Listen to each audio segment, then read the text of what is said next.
대한민국 99%를 위한 편파 방송, 나는 꼽살이다.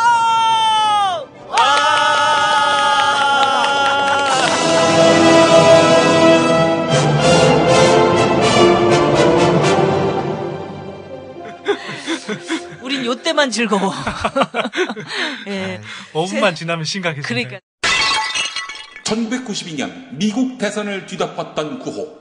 It's the economy, stupid. 바보야, 문제는 경제라고. 2012년 한국 대선이 당신에게 말합니다. 문제는 경제다. 대한민국에 필요한 것은 정권 교체가 아닌 경제 권력, 즉 경권의 교체. 대통령만 바꾸면 뭐하나, 모피아, 토건족은 그대로. 경제 전문가 선대인, 한국의 체질 변화를 요구한다. 문제는 경제다. 웅진 지식하우스. 진짜 나답게 살기 위한 우석훈의 액션 대로망 1인분 인생. 집에서, 학교에서, 회사에서 시키는 대로 열심히 한눈 팔지 않고 달려왔는데 왜 우리는 행복해지기는커녕 점점 더 불안하고 불행해지는 걸까? 저작거리로 나간 C급 경제학자 우석훈, 그가 풀어낸 대한민국 감남을여의 삶의 문제와 고민들. 1인분 인생, 상상 넘어 발행.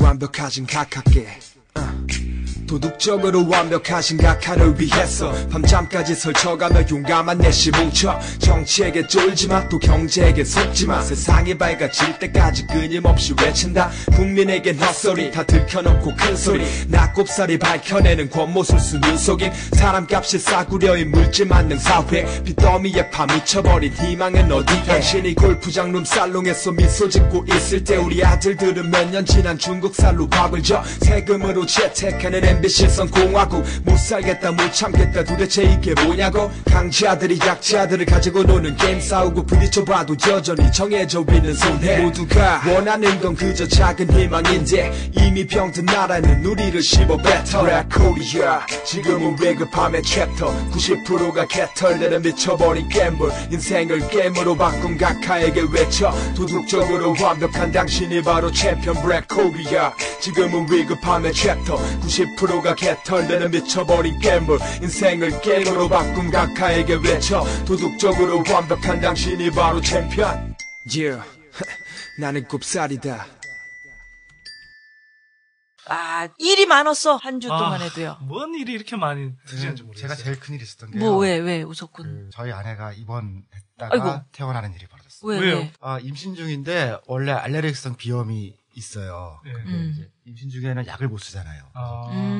간단한 감기에 걸렸는데 치료를 못 하니까 천시까지 가서 병원에 입원했는데 야, 그게 괴로워. 입원비가 생각보다 비싼데 사실 뭐 입원비 때문에 뭐라고 하고 싶진 않은데 이게 보니까 고양이 임산부 다 지금 마찬가지인 게요.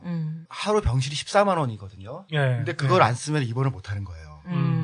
그러니까 이제 내긴 냈는데 막 그런 생각이 들더라고요. 이게 조금 넉넉하지 않은 집에 산모면은 어린데든지 이런 일이 생길 수 있는데 5인실 병실을 쓰면 이제 굉장히 싸고 의료보험도 되는데 그건 말만 그렇지 없다는 거에 줄이 너무 길어가지고서 그리고 당장 아픈데 그 입원 일단 해야 될 거 아니에요. 야, 그런 거 보면서 제가 아기는 낳으라고 하는데 막상 낳으려고 하면은 진짜 뭐 1,000만 원이 우습게 나가더라고요. 그러니까 우습게 나가지. 야. 난 이후에도 또 들어갈 돈이 만만치가 않고. 아니 100일 때까지 4천에서 5천 정도 든다고 하는 말이 진짜 들겠더라고요. 아, 걱정이네. 그럴 것 같아요. 아니 간단한 감기도 이게 약을 못 먹으니까 그리고 임신 후반으로 갈수록 천식이나 폐렴이 더 잘 생긴다는 거예요. 이제 그 애기가 커지면서 누르니까. 그러니까 단순히 그냥 이 얼마 준다 이런 거로 지금 될 문제가 아니고 진짜로 이제 아기를 편하게 낳기 위해서는 바꿔야 될 게 한두 개가 아니더라고요. 야, 이제 웃디리 책에서 드디어 이제 아기가 등장을 하면서 그래서 뭐든지 우리 각하처럼 경험을 해봐야 돼요. 그래 누나가 늘 얘기하잖아. 경험에서 우러나오는 게 진짜 살아있는 얘기라니까. 아니, 육아 경제에 관해서 진짜 새로 배우는 중이에요. 그러니까. 단가 14만 원, 3인실 병실. 확실히 알았죠. 그러니까 우리 선띠리는 또 무슨 일 있었나? 저 별일 없었어요. 유종일 뭐 별일 없어. 이거 엄청 별일 없어. 유종일 교수가 안 됐어. 우리 지난번에 우리 방송에서. 네, 저는 사실 뭐 우려했었고 이렇게 될 거다라고 좀 짐작은 했었는데 실제로 되네요. 아 참. 그러니까. 근데 늘 이야기했지만 경제민주화 특위위원장이잖아요. 그런 분이 안 됐다. 그리고 안 되는 과정도 좀 너무 진짜 치졸한 것 같아요. 그러니까 비례대표 뭐 보장 못하겠다 그래서 정동영 의원 배려로 이제 전주 덕진 내려갔었잖아요. 그래서 지역구 트닫고 있는데 그런 분을 전략공천 주겠다 그러면서 수도권으로 차출했단 말이에요. 그리고는 뭐 여기저기 유종일 교수님이 받을 수 없는 지역구 몇 군데 거론하고 나더니 언론에서는 계속 고려하고 있는 것처럼 막 이름은 냈단 말이에요. 근데 실제로는 그저께 저녁에 밤에 전화해서 이제 지역 공천도 못 준다. 비례대표도 못 준다. 그렇게 된 거. 완전히 뭐 낙동강 오리알 돼버린 거죠. 이건 황당하더라고요. 그래서 박영선 민주통합당 최고위원이 오늘 뭐 여러 가지 당내 공천 과정에 비례대표 선전 과정이 강력한 어떤 문제 제기를 하면서 물러났더라고. 네. 이제 뭐 불만이 쌓여있던 게 이제 표출이 됐을 텐데 이게 이제 재벌 개혁을 하려도 사실 검찰 개혁 같이 가야 되잖아요. 재벌을 이렇게 검찰들이 늘 봐주고 있으니까. 그래서 이제 재벌 개혁할 수 있는 뭐 박영선 의원 쪽에서는 이재하 변호사, 정봉주 의원 변호도 하고 그랬던 분인데 이재하 변호사, 그다음에 뭐 유재만 변호사, 뭐 이런 양반들, 그다음에 유종일 교수 같은 경우도 뭐 여러 차례 이미 이야기를 했던 모양이더라고요. 근데 이제 그런 양반들 다 후순위로 밀려났죠. 그러면서 이제 좀 열받고 이제 그러면서 이제 뭐 지금 최고위원직 사퇴하는 것 같은데 그분이 보이지 않는 손을 거론을 했더라고요. 그랬어. 네. 나 그 얘기 좀 할게.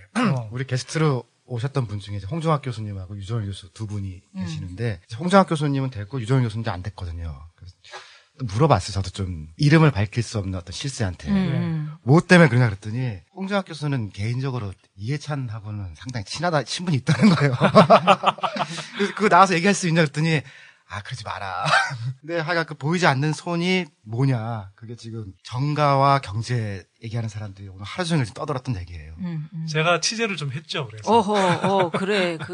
박영선 의원 쪽에 우리 이제 손띠리가 좀 있어. 좀 물어봤는데 이제 총체적인 걸 다 거론하더라고요. 그러니까 이제 지금 예를 들어서 뭐 정세균 의원 같은 경우는 한명숙 대표 이렇게 막 조직적으로 이렇게 도와줬잖아요. 그 대표 경선할 때. 뭐 그런 경우도 있고, 그 다음에 이 친노 486 그룹처럼 뭐 임정숙 사무총장 같은 양반이 이제 대표적일 텐데, 그런 사람들이 이제 줄기차게 뭐 이 사람 넣어라, 저 사람 넣어라, 이제 뭐 이런 식으로 된 거고. 사실 시민단체 쪽에 들어간 분들 중에 제가 실명까지 거론하기는 사실 뭐 좀 그런데 그런 분들 같은 경우도 뭐 사실은 물론 뭐 시민단체에 들어간 사람들이 여러 가지 좋은 뜻도 갖고 있지만 어쨌거나 이제 충분히 역량이 안 되는데도 불구하고 진짜 전문가, 개혁적이고 진짜 그 전문가 그룹들 이런 분들 밀어내고 이제 비례대표 상위순분 달라고 막 이제 뭐 야단을 치고 실제로 그렇게 해서 상위순분을 많이 차지했어요. 그러니까 그런 분들까지 이제 다 거론하는 것 같고 중요한 건 한명숙 대표가 안 휘둘리면 되잖아요.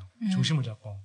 근데 한명숙 대표가 뭐 이런저런 이제 막 그런데 다 이제 개파관계 따지고 이렇게 휘둘렸다라는 거죠. 그러니까 그런 것들을 이제 뭐 대놓고 이야기하기 그러니까 보이지 않는 손으로 이제 통칭을 해서 아마 이야기한 것 같아요. 글쎄 휘둘린 건지 휘둔 건지는 난 잘 모르겠더라고요. 그러니까 뭐 둘 다죠 사실은. 어쨌든 뭐 새누리당이나 민주통합당이나 비례대표를 뽑는 일인데 비례성이 잘 반영이 됐느냐 하는 데 있어서는 뭐 여든 야든 우리가 좀 실망스러운 면이 있어. 양당 전부 다 경제 민주화가 이번 정강에다 들어가 있어서 그렇게 해서 처음으로 이제 했던 추천 공천 과정 아니에요. 보니까 뭐 경제 민주화는 상관없고 모피아라고 생각하는 사람이 봤으면은 우리 편 다 됐네라고 딱 보이겠더라고요. 그전에 우리 모피아 얘기할 때 한나라당으로 갔던 모피아라는 이름으로 윤진식을 거론한 적 있죠. 그 노무현 시절에 이제 산자부 장관 하다가 부안 방파장 사건으로 그만두고 그다음에 이제 대선 때 배 바꿔 탄 사람인데 이 양반도 말이 많았었는데 결국은 새누리당으로 공천 받아서 나오게 됐죠. 그러니까 모피아 필승이라는 걸 이번에 보게 됐습니다. 그러니까 새누리당 같은 경우도 진짜 말이 안 되죠. 새누리당 같은 경우도 비례대표 이렇게 쭉 공천 준 거 보니까 말은 경제 민주화 그러는데 뭐 경제 민주화 할 사람이 한 명도 없어요. 그러니까 이제 내용을 보면 다 이제 뭐 안정범, 나성린, 뭐 유일호 이런 식으로 다 재벌 뒷바라지 해주던 그런 이제 사람들이거든요. 그 새누리당 사람들이 다 공천됐어요. 공천 같은 경우는 이제 경제 쪽만 보면은 성신여대 교수였던 강석훈 교수가 이번에 했거든요. 그 양반은 굉장히 보수 쪽 인사인데 말은 통하는 보수인 거죠. 그분이 제일 선명하고 경제 민주에 가깝다고 하니까 그거보다 조금 더 중립적이거나 왼쪽인 사람들은 새누리당 내에서는 지금 얘기할 수가 없는 거. 아니 한 가지만 더 말씀드리면 우리가 이제 경제 권력 교체가 중요하다고 이야기했잖아요. 정권 그러니까. 선띠리 만든 말인데 좀 떴어요. 요즘 완전히 회자되고 있죠. 제가 주로 회자시키는데 아니, 자가 발전. 저도 자가 발전력이 대단하더라고. 아니, 선띠 트위터 팔로워가 13만인가 그래요. 그렇게 됐어? 지금 한 13만 5천까지 올라갔어요. 그래서 그냥 경권이력 쓰면은 이게 제일 많이 쓰는 단어로 나오더라고요. 제가 어제 트위터 영향력 저도 이제 우연히 봤는데 이해수 선생님 1등, 제가 2등, 조 교수까지 눌렀어요. 제가 어제는. 저는 6등. 어제 막 트윗질을 많이 했구나. 졸라 많이 했죠. 분노가 11번까지 갔어. 그래서 아니 저는 안타까운 게 뭐냐면 우리가 경제 권력 교체를 해야 되면 경제 패러다임을 바꿔줘야 되잖아요. 그러면 기존의 모피아 정치인들하고 다른 또는 기존의 그 재벌들 뒷바라지 해주는 그런 경제 전문가들 말고 새로운 시각 그리고 서민의 입장에서 이렇게 경제를 이야기해 줄 수 있는 이런 경제 전문가가 들어가야 되잖아요. 그런 사람이 이제 뭐 홍종학 교수도 있지만 유종일 교수 또 이혜영 교수 이런 분들이 들어갔어야 되거든요. 근데 뭐 민주당 뭐 지역 공천이든 비례대표에서 다 떨어졌잖아요. 그래서 제가 보니까 210여 명 민주당에서 이렇게 공천 대상자들 중에 경제 전문가라고 불릴 수 있는 사람 모피아 정치인 빼고 김진표나 뭐 이 홍재영 이런 양반들 빼고 딱 한 사람 있더라고. 홍종학 교수 단 한 분. 근데 새누리당 경우에는 이항구, 나승린, 유일호, 이종훈, 안종범 그다음에 이제 뭐 이 유일호 뭐 이런 양반들 그리고 아까 이제 강석훈 이런 이제 교수들 포함해서 유승민도 있구나. 거의 한 10명, 10명이 넘어가요, 10명이. 근데 그런 사람들에 맞서서 정말 제대로 된 국민 경제 전반에서 또는 일반 서민의 입장에서 이야기해 줄 수 있는 경제 전문가가 최소한 한 4-5명은 들어가야 뭐 새로 뭐 이야기를 해볼 거 아니에요. 게임이 될 거 아니야. 결국. 근데 이렇게 딱 한 명 달랑 공천 줘놓고 무슨 경제 권력 교체를 하겠다는 게 말이 돼요? 경제 민주화가 됩니까? 그렇게 해서? 그러니까 지난번에 두 띨띨이가 그랬잖아. 경제 전문가들이 어떤 그 팀으로서 그럼요. 거기서 존재를 해야 뭔가 바뀔 수 있다. 7명은 돼야 뭐 할 거라고 봤던 건데 이런 거죠. 경제도 사실은 다 사람이 하는 일이거든요. 이게 무슨 뭐 가격이 어쩌고 뭐 수요 공급 얘기하지만 결국은 사람이 결정하는 건데 사람이 없는데 경제 민주화가 뭐 혼자서 뭐 어떻게 움직이냐 이런 거죠. 그 사람이지 다. 이거 이야기를 좀 하고 가요. 그 휴대폰 얼마 전에 왜 언론에서 보도가 됐는데 휴대폰 가격 담합했다. 그래갖고 삼성전자가 들어가 있던 거 아니에요? 삼성전자, LG전자 그다음에 이제 펜텍 이렇게 들어가고 이제 통신 3사 다 같이 들어간대. 진짜 이것들이 악질적이에요. 우리가 왜 그 몇 해 전에 생활 물가 이런 거 다루면서 재벌 독과점 이야기를 했잖아요. 그 생생한 사례가 이거라고요. 담합 얘기 했었죠. 제조사 3사, 통신 3사가 담합을 해서 실제로는 소비자들을 완전히 사기를 쳐먹은 거죠. 어떻게 쳐먹었냐. 실제로는 한 50만 원에 공급할 수 있는 휴대폰이란 말이에요. 근데 이걸 가격을 막 부풀려서 80만 원에 공급을 해. 그리고 나서는 우리가 무슨 각종 보조금 준다 이러면서 하면은 이제 사람들은 비싼 거니까 원래 비싼 거였는데 그러니까 원래 좋은 기계겠지 이런 선입관도 심어주고 그러면서 깎아준다 이러니까 또 혹하게 만들고 이런 게 마케팅 기법이긴 하지만 실제로 완전히 소비자들을 우롱한 거죠. 그런 식으로 해서 휴대폰을 20만 원, 30만 원씩 이렇게 막 소비자들한테 갈취를 해먹은 거예요. 근데 지금 스마트폰 사용자가 얼마나 많이 나요, 지금? 최소 수백만 되거든요. 그러면 여기서 이 사람들이 빼먹은 게 엄청나거든요. 그래서 지금 공정위에서 이야기하는 것도 소비자 피해액만 1조 한 6천억 정도가 될 거다. 근데 가진금 겨우 때린 게 450억 정도밖에 안 돼요. 진짜 장난하나 싶더라고요. 아니 그리고 한번 보세요. 그 공정위 조사를 또 삼성전자가 방해를 했어요. 조사 방해. 그러니까 누나가 그 얘기를 하려고 그런 건데 완전 지금 민간인 사찰 방법하고 거의 똑같더라고. 그러니까 뭐냐면 휴대전화가 부풀리기 의혹을 조사하러 온 공정위 직원들을 몸으로 막았습니다. 그 사이에 서류 버리고 컴퓨터 치운 거죠. 다른 데도 아니고 국가 대표급 기업 삼성전자가 벌인 일입니다. 지난해 3월 삼성전자 수원사업장 로비. 보안 직원들이 양팔을 벌려 공정위 조사요원들의 출입을 막고 있습니다. 몸싸움까지 벌이며 시간을 끄는 사이 사무실에선 직원 한 명이 서류를 폐기합니다. 책상 서랍장을 통째로 어디론가 옮기기도 합니다. 이 과정에서 PC 석 대를 공 PC, 즉 텅 빈 PC로 교체한 사실이 내부 보고 이메일에서 확인됐습니다. 조사 방해를 현장 지휘한 김모 상무는 서울에서 미팅 중이라고 둘러댄 사실도 드러났습니다. 공정위는 삼성전자에 조사 방해 행위에 대한 과태료로는 역대 최고인 4억 원을 부과했습니다. 그런데 문제는 삼성이 공정위 조사 방해가 이번이 처음이 아니라는 것. 2008년에도 삼성전자는 RF텍 등 7개 충전기 업체의 납품 가격을 2003년 상반기에 6.6%, 하반기에 9.8%씩 일방적으로 깎는 등 한 해 동안 모두 65개 중소기업에 피해를 줬다고 공정위가 밝혔습니다.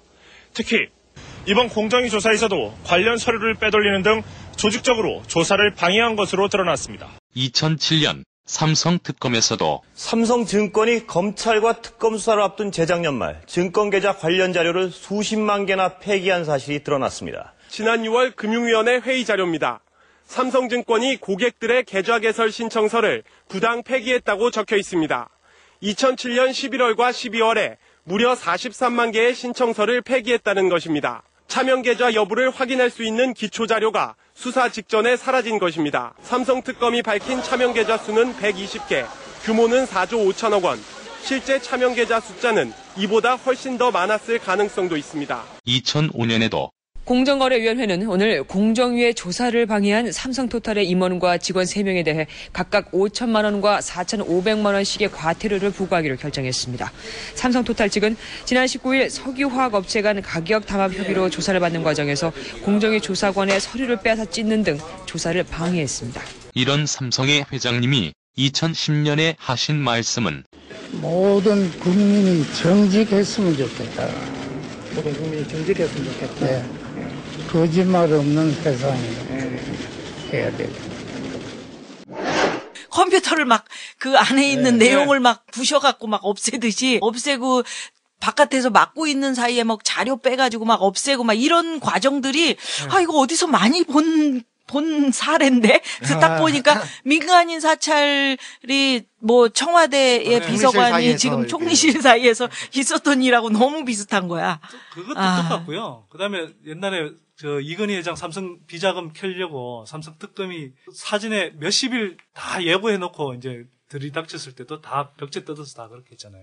근데 이 자식들이 악질적인 게 짧게. 삼성전자만 지금 3번째 같은 짓을 하고 있는 거거든요. 똑같은 걸로. 근데 사상 최고 가진 거 물렸다는 게 4억이에요, 4억. 그러니까. 근데 이게 공정위가 의지가 없는 문제가 아니고요. 저도 보니까 공정위 쪽 알아보니까 자기네들은 더 때릴 수도 있었는데 법적으로 지금 상한선이 4억이래요.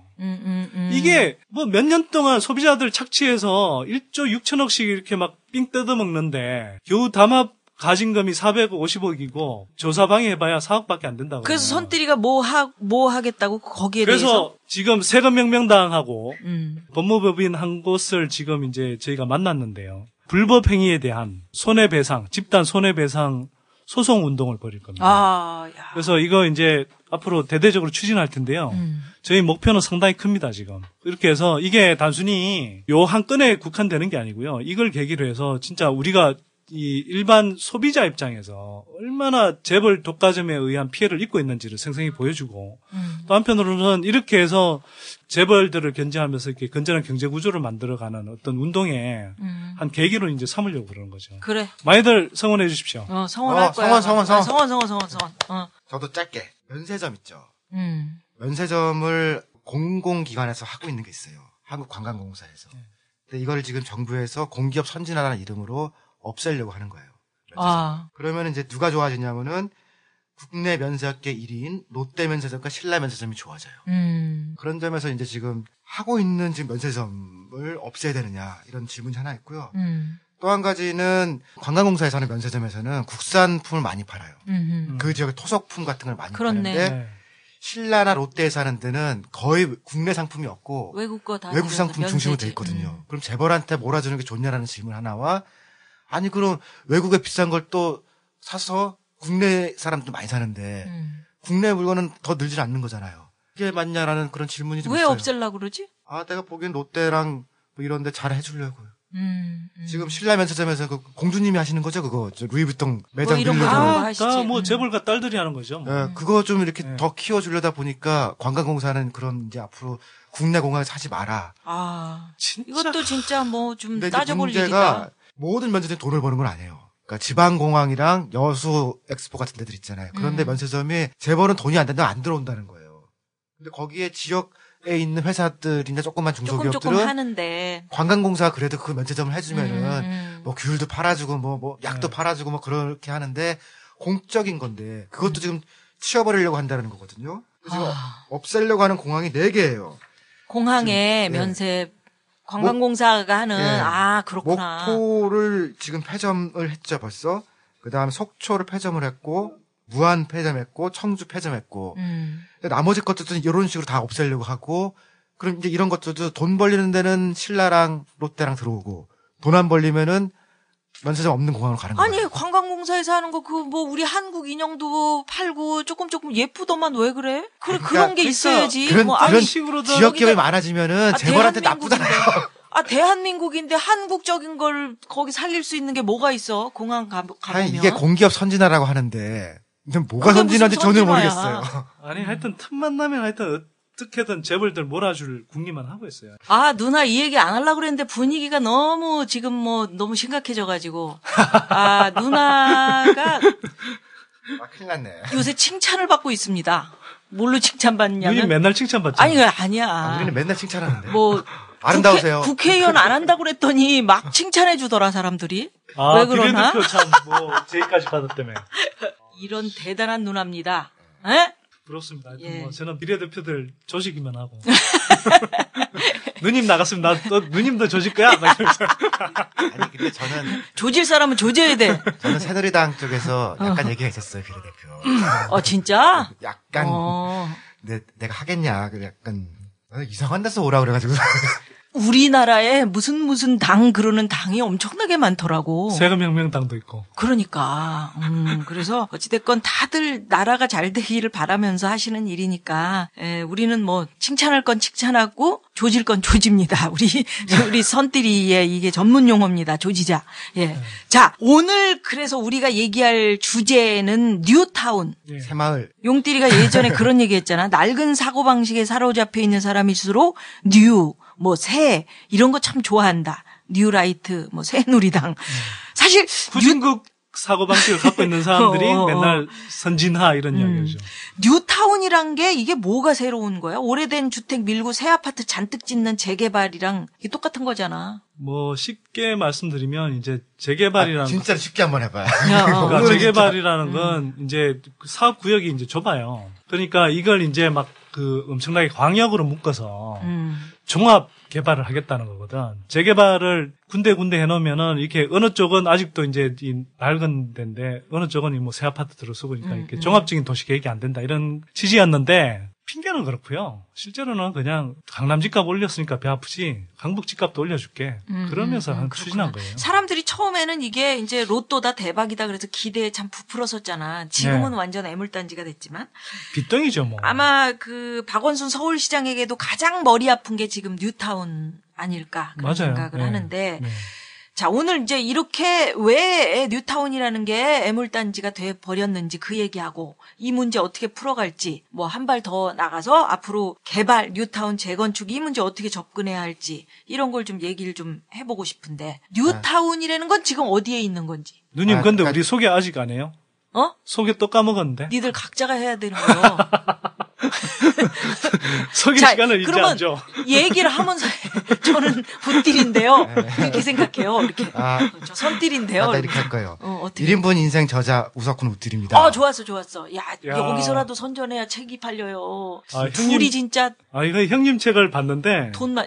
웃딜이 책이 조금 쉽더라. 그거는. 선딜이 책보다. 근데 제 책은요. 근데 그 장르가 달라요. 경제학 책은 수필지. 근데 선딜이 게 조금 싸지. 비싸요, 제가. 비싼가? 예. 책 페이지 수는 비슷한 것 같고. 그래 1,000원인가 비싸더라. 선딜이 책이. 그래서 사람들이 그 얘기 하잖아. 제 책이 더 많이 팔려요. 왜 선딜이 책은 얇은데 웃딜이보다 1,000원이 비싸요? 그래서 내가 얘기했어. 선띠리는 얼굴이 넓은 것처럼 책이 조금 옆으로 퍼져 있잖아요. 제 책은 도표가 좀 들어가서 도표값 소개하면서 해 소개. 소개를 해. 까먹었어 뭐 하는지. 책 이름이 뭐야? 예스24 종합 8위. 문제는 경제다의 저자 선대인입니다. 그래. 네, 그럼 우띠리 선띠리는 어떻게 생각하나? 지금 뉴타운 지금 어디에 있는지. 약간 역사적인 맥락으로 들어오면요. 용인에서 시작된 얘기예요. 정말? 예, 용인이라는 데가 이제 누나 사는 데인데. 그러니까 강남의 연장선에서 분당이랑 일산이랑 개발을 했잖아요. 하고 나니까 이제 그 바로 인접지에 용인의 아파트들이 엄청 들어갔거든요. 그러니까 들어가면서 도로도 없지, 병원도 없지, 학교도 없지. 아까 얘기한 것처럼 그 지 맘대로 들어간 거예요. 그래서 이제 그때 우리가 그 난개발이라는 용어를 쓴 거거든요. 아, 그래. 그 난개발이 마구잡이 개발을 했다는 거죠. 그 용어를 탄생시킨 동네가 용인이에요. 그러니까 난개발을 안 하려면 어떻게 해야 되느냐. 그럼 정부가 종합적으로 계획을 세워서 도로도 놔주고 병원도 넣고 하자. 그래서 그걸 이제 우리가 공영개발이라고 불렀거든요. 그러니까 시민단체에서 난개발의 반대말은 공영개발이다라고 해서 공영개발을 쫙 했는데 이때 이명박 시장께서 호련히 나타나시어 공영개발을 뉴타운의 이름을 바꾸셨어요. 아, 그런 공이 있으시네. 예, 그래서 용인처럼 하지 말자라는 그 공영개발의 이름이 뉴타운이었던 거예요. 그래서 의도는 좋았는데 왜 이런 거 있잖아요. 나쁜 놈이 하면 좋은 일도 나쁜 짓이 되잖아요. 그래서 뉴타운의 의도는 원래 공영개발이었어요. 그래서 도로도 놓고 학교도 놓고 이렇게 해서 정말로 괜찮게 한번 해보자였는데 이게 은평구로 가면서 이재호 사업이 된 거죠. 아하, 그렇다. 1호 뉴타운 사업이 그래서 서울시장 시절에 시범 사업이면서 엄청나게 크게 해서 그게 이제 은평 뉴타운이 1호가 된 거고 성공하지 않았거든요. 근데 성공했다고 막 뻥을 치고 너네도 하세요라고 이제 이렇게 커진 거예요. 그렇구나. 그 우띠리 형님 설명한 거 형님 이제 좋은 의도 이렇게 표현했는데 저는 약간 다르게 보는 게 뭐냐면 이런 거죠. 그러니까 저 용인에 이제 난개발이 한참 심해지긴 했는데 그러면서 이제 강역 공영 개발하자는 것은 이제 공감대가 나왔어요. 그런 요론을 만들어졌는데 이명박이 한 건 사실은 의도 자체도 나빴어요. 이 자식은. 아, 의도도 나빴죠. 네. 호련히 나타나시오. 강남 지가 이제 시장 되기 때 2002년이죠. 강남의 저밀도 5개 지역 아파트를 이제 뭐 재건축해주겠다 뭐 이런 식으로 이제 떠들고 다녔단 말이에요. 당선되고 나니까 강남표뿐만 아니라 강북표가 필요한 거예요. 자기가 대선에 나가야 되니까. 그래서 쭉 보다 보니까 강북 사람들이 막 박탈감이 되게 심한 거예요. 강남 집값 막 오르고 이러니까. 그래서 강북 집값을 올려줄게 이래야 되는데 그걸 하자니 재개발 지역을 막 묶어서 이걸 뉴타운이라고 한 거예요. 그래서 이게 처음 발표된 게 이제 2002년 10월쯤인데 그때 이제 아까 우띠리 형님 이야기한 대로 은평 뉴타운 그게 이제 처음 들어가고 그다음에 이제 기름 그다음에 왕십리 뉴타운 이게 이제 시범적으로 기름 아니요 기름 기름 아닙니다. 은평 뉴타운을 그리고 시범 단지로 한 이유가 뭐냐면요.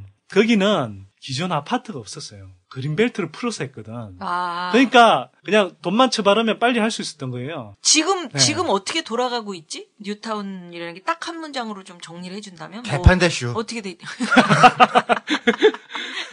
형님. 아니 뉴타운 주민들 항의해요 지금. 아니 개판대슈 지금. 은평 뉴타운 얘기 조금만 더 해보면은 2005년에 선뜰 뭐 했어요? 2005년. 2005년엔 유학 중이었고요. 네. 2005년에 뉴타운 싸움을 할 때 제가 그때 맨 앞에 섰었어요. 아, 그랬구나. 네, 근데 그때는 시민단체들도 뉴타운을 찬성을 했어요. 공영개발이니까 찬성을 했고, 지금 우리가 아까 선뜰 말대로 친노 486들이 그때 이제 탄도리를 막 들어왔었거든요. 네. 그 사람들이. 탄도리가 뭐지? 탄핵 때 그냥 대충 막 2004년 노무현 대통령 탄핵 때. 그때 이제 열풍으로 손쉽게 진입했던 열린우리당. 근데 이 뉴타운법이라는 거를 만든 게 사실은 한나라당 쪽이 아니고 민주당 쪽이 주도를 해서 만들었어요. 그러니까 그때만 집권당이었으니까. 그래서 은평 뉴타운은 한나라당 거였고 나머지 시범 사업들처럼 하겠다는 게 민주당 사업이었는데 한양주택이라는 데가 있었어요. 그러니까 아파트는 없었는데 고건시장 때 최고 우수 사례로 이렇게 돼 있던 그런 조그만 마을이지요. 그래서 저런 거 들어보셨어요? 마을 담장 없애고 꽃담장 넣고 그다음에 기억나. 주차장을 같이 쓰게 하면은 거기다 뭐 이렇게 돈 좀 하고 주고. 그걸 제일 잘했던 시범 사업이 한양주택이었거든요. 네. 그게 이제 아주 멀쩡한 단지였어요. 그리고 진짜 우리가 공동체적인 뭐 그렇게 할 수 있는 딱 그게 진관동 내에 들어가 있었거든요. 이제 그걸 지키고 뉴타운을 다른 식으로 하자라고 하는 기자회견을 제가 했었는데요. 전두환 때도 내가 경찰서 잡혀간 적이 없었는데 그때 처음으로 제가 실형을 받았죠. 아, 그랬었구나. 그래서 벌금도 받고. 나는 그때 생각해보면 시민단체랑 다 내가 뭐라 그러는 게 내가 맨 앞에서 벌금 받고 있을 때 그 사람들은 다 자기 동네 뉴타운 하자고 다 그랬거든요. 지금 그러니까. 웃들이 머리로 봐서는 수의만 입으면 딱 깜빵에 갈 상황인데. 머리 삭발해가지고. 아, 근데 좀 많이 났어요. 진짜 많이 자랐다. 생각보다 이쁘다고 그러는 사람들도 많아요. 아, 형님 인물 나던데요, 뭐. 아, 우리 처가. 먹탕만 치면. 병원에 갔더니 머리 깎고 나서 이뻐졌다고 단정해졌다고 그러더라고요. 그래서 왜 그러냐 그랬더니 평소에 머리 안 감아서 이렇게 까치집 찍고 다니는데 밀어놓으니까 이게 깨끗해졌다고. 평생 밀어 그러면. 제가 서울시에 2007년 여름에 들어갔는데 그때 들어가서 이제 뉴타운 추진됐던 그걸 그러니까 서울시 간부들한테 이야기를 좀 들었어요. 그러니까 이제 초반에도 반대가 많았죠. 나 같은 놈들이 반대했으니까. 그러니까 서울시 안에서도 이런 식으로 이렇게 막 동시다발적으로 막 뉴타운을 추진하면 굉장히 큰 서민 주거난이 온다, 나중에. 전세 대란이라고 하는 게 온다 그랬죠. 네. 그러니까. 그때부터 이미 이야기를 했어. 전세 대란. 서울시정개발연구원, 연구원도 이야기하고 서울시 간부 중에서도 이야기를 했는데 그런 사람들은 다 정책 결정 과정에서 아웃시켜버렸어요, 이명박이. 아하. 그러니까 그때부터 이미 이제 예고는 하고 있었던 네, 거구나. 그리고 조짐이 있었네. 이게 얼마나 큰 면적이냐 하면 지금 35개가 뉴타운이 지정이 돼 있는데 이게 서울시 시가지 면적의 한 7.5%가 되고요. 그 다음에 서울시가 재개발해온 30여 년 동안 재개발해온 거에 1.5배가 돼요, 이 면적이. 그러니까 한꺼번에 엄청나게 밀어버리는 거죠. 근데 이게 처음에 이명박이 시범 뉴타운 3개를 딱 정해서 이렇게 하니까 아까 우띠리 형님 이야기한 대로 그 다음부터는 각 구청장들 특히 이제 그때는 막 한나라당 쪽에서 엄청나게 이제 구청장들 많이 있잖아요. 서울시 거의 전역이 다 한나라당 구청장이었거든. 그러니까 이명박하고 짜고 저 시장실 문턱이 완전 닳도록 그 구청장들이 드나들면서 우리 집도 해줘. 우리 지역도 뉴타운 해줘. 그런 식으로 그랬구나. 해서 2차에 17개, 3차에 다시 13개 이런 식으로 해서 35개까지가 늘어난 거예요. 그러니까 이게 정말 서민들이 어떻게 될 건지 그 생각도 안 하고 완전히 막 부동산 거품에 편성해서 완전히 사람들 완전히 선동하고 그렇게 해서 막 표 받겠다고 난리를 친 거죠, 완전히. 근데 전에도 재개발이나 재건축 이런 게 있었고 네. 그때 지역 주민이나 세입자들이 반발하고 용역 깡패 동원 이런 얘기 막 나왔었잖아. 네. 근데 뉴타운이라는 게 그런 재개발 재건축하고 다른 점이 있나? 그러니까 영어 잘 안 쓰려고 하는데요. 영어로 표현하면 조닝이라는 걸 한 거예요. 조닝? 존. 존. 네, 블랙존, 레드존 할 때 그 존인데 조닝이라는 걸 그때 도입을 한 거거든요. 뉴타운이라는 게. 우리말로 하면 또 어려워져 이게. 지구 단위 계획이라는 게 있거든요. 저는 처음에 이게 지구, 금성, 화성 그런 건 진짜 정리로 들었어요. 근데 지구 단위 계획이라는 게 그 조닝을 우리말로 번역한 건데. 이 지역을 어떻게 할 거라는 거를 크게 그림을 그려놓고서 그걸 한꺼번에 들어가는 거거든요. 근데 조닝이라는 건 원래 선이에요. 그래서 이 지역의 장기 발전 계획까지 다 놓고 보면 사겠다였는데 그게 선의가 되려면은 그걸 결정하는 도시계획위원회나 이런 데가 주민 대표들도 들어오고 막 토론을 해서 이렇게 가자라고 결정해야 되는 거 아니에요. 근데 아까 선들이 얘기한 것처럼 그 시절에는 그러니까 서울시의 각 구청은 물론이고 서울시 도시계획위원회까지 투기꾼들이 장악을 하고 있었거든요. 그러니까 조닝이라는 거를 어떻게 하면 여기 땅값을 올려서 이렇게 좀 역세권 같이 이렇게 포장할 거냐. 그러고 나니까 집값 올리기 위한 것만을 위한 조닝을 하게 된 거예요. 땅값만을 목표로 조닝을 하게 되니까 개판대슈. 그래슈? 아니 근데 여기서 중요하게 짚어야 될 게 뭐냐면 정치적 의도가 있어요, 이게. 그러니까 이렇게 뉴타운 한다고 그러면서 이제 땅값, 집값이 오르니까 그 당시에 이제 오른다 이러니까 이제 막 그게 세입자들조차도 막 좋아지는 줄 알고 그렇게 해서 막 이제 표를 주겠다 이렇게 된 거잖아요. 찬성이면 90%까지 갔었죠. 그러니까요. 그때 워낙 또 이제 집값이 계속 오르는 분위기였고 또 그렇게 한다고 그러면 이제 막 주민들도 이제 막 들떠서 따지지도 그런 않고. 시절이 있었어. 근데 이게 뉴타운을 지정해서 집값 오를 단계만 좋은 게 아니고요. 실제로 뉴타운이 건설돼서 새로 아파트가 들어서잖아요. 그러면 이게 완전 새누리당의 유권자 밭이 되는 거예요. 왜냐하면 보세요. 서민들이 주로 살던 지역이에요. 이걸 다 밀어버려요. 그리고 다 중대형 가득 채운 그런 아파트들이 쭉쭉 들어서거든요. 그럼 여기에 나름대로는 빚을 냈다 그래도 상대적으로 돈 있는 사람들이 들어온다고요. 그럼 이 사람들은 상대적으로 새누리당, 당시에 한나라당 지지 성향이 강한 사람들이죠. 그러니까 저는 이걸 한국은 뭐 외국처럼 이렇게 게리맨더링이라고 해서 지역구를 이렇게 이상하게 만들어서 하는 건 쉽지가 않으니까. 왜냐하면 행정구역이 워낙 명확하게 있으니까. 대신 유권자 바꿔치기를 하는 거예요. 그래서 제가 이걸 뉴타운 맨더링이라고 이렇게 명명을 하는 거죠. 그렇구나. 흔히 하는 얘기로 그 말 괜찮죠? 괜찮네. 네, 그러니까 뉴타운 맨더링. 전세든 자기 소유든 상관없이 35평 이상에 사는 사람들은 대부분 한나라당을 찍는다는 거였어요. 그리고 35평 밑에 사는 사람들은 야당 쪽을 찍고. 근데 되게 이상했던 게요. 민주당의 소위 탄덜이라고 하는 사람들이 그럼 35평을 자기 동네에 올리면은 지가 나중에 국회의원 떨어질 건데 그걸 앞장서서 하더라고요. 그러니까 나도 지금 왜 동조를 했어? 새누리당, 그래서 2008년도에 결국은 다 떨어졌죠. 그 탄돌이들이. 그게 민주 아닌 거 이렇게 볼 수도 있지만요. 공간의 정치학이라는 용어를 쓰면은 커지면은 한나라당을 찍어줘요. 그러니까 열린 우리당 사람들이 진짜 계산이 없었던 게요. 공부를 안 했고 이명박이나 또는 그 당시에 한나라당 그 기초지자체장들은 다 이걸 나름대로 셈법을 했을 거라고요. 저는 그렇게 봐요. 했다니까요. 나는 그 셈법 하는 것도 봤어. 내 눈에 앞에서. 35평 넘어가면 종로 먹는다. 여기 먹는다. 그러고 계산 내 앞에서 하더라고요. 아니, 그래서 그림을 그렸었구나. 아니, 뭐, 이명박이나 이런 사람들은 뭐, 35개까지 지정하는 거 좋죠. 자기네 무조건 필승이죠. 그러니까 지역 기반 늘리는 거니까. 근데, 문제는 뭐냐면, 아까 우띠리 형님 이야기했다시피 2005년에 가서, 막 이것 때문에 이제 그 한나라당 인기가 막 올라가는 것처럼 보이거든. 이명박도 인기를 얻는 것 같고. 그러니까 이게 중심을 잡거나 오히려 좀 제대로 된 서민 주거를 고민해야 될 그 당시에 여당, 열린우리당 의원들이 사실은 이런 토건 패러다임은 제가 안 바뀐다고 그랬잖아요. 그 양반들이 똑같은 사고방식 갖고 있어요. 그렇게 해서 결국 만들어낸 게 진짜 열린우리당이 오히려 주도를 해서 뉴타운 특별법을 만들었다고. 그러니까 이게 뭐한 짓이냐고요. 재밌네. 그러니까 슬프면서도 재밌는 역사. 그러니까 제가 말씀드렸잖아요. 왜 이렇게 경제 권력이 바뀌어야 된다라고 이야기하는 이유가 이런 게 있어요. 아니 그렇게 해서 서민들 몰아내는 그런 뉴타운 특별법을 당시 열린우리당 의원들이 그렇게 주도적으로 했다니까. 오히려. 아니 그때 그걸 우리는 공포의 백드래프트라고 불렀거든요. 그게 이제 백드래프트라는 거는 불이 나면은 문을 열잖아요. 그럼 산소가 이쪽에 많으니까 불길이 확 역류하는 거거든요. 탄핵 끝나고 절반 이상 이제 당시 열린우리당에 가져가면서 진짜 무서운 일이 올 거다라고 예상을 했었거든요. 좋은 일은 절대 오지 않을 거다였는데 그때 했던 게 뉴타운 특별법도 그때 했죠. 그 다음에 기업도시도 이 사람들이 추진을 했어요. 그래서 여야가 처음으로 합의해서 포럼을 만들었던 게 기업도시였고 골프장 주로 하는 기업 특구 같은 것들 있잖아요. 관광 레저 특화 기업도시라고 그랬죠. 그래서 이제 송도도 기본 계획은 있었는데 확 추진도 그때 한 거고 개판되는 그때 탄핵 끝나고 탄돌이도 들어와서 걔들이 한 거라니까. 아니 그러니까 국회의원 입장에서는 사람들 잘 살게 해주는 데에 이거 우리가 해야 되는 거 아니야? 근데 우리나라는 지분 55%가 가지고 있고 45%가 세입자예요. 그러니까 세입자 45%를 데리고 쫓겨나면서 무슨 정치를 할 거냐에 대한 고민을 해야 되는데 집 가진 사람 55%를 먹겠다고 그러니까 보수적으로 간 거죠. 그건 아무리 해봐야 그 새누리당이 먹는 거지. 그게 열린우리당이 먹는 거였겠어요. 그러면 이 뉴타운으로 인해서 새누리당이 어느 정도 위력이 대선 먹었잖아요, 그해. 2007년에.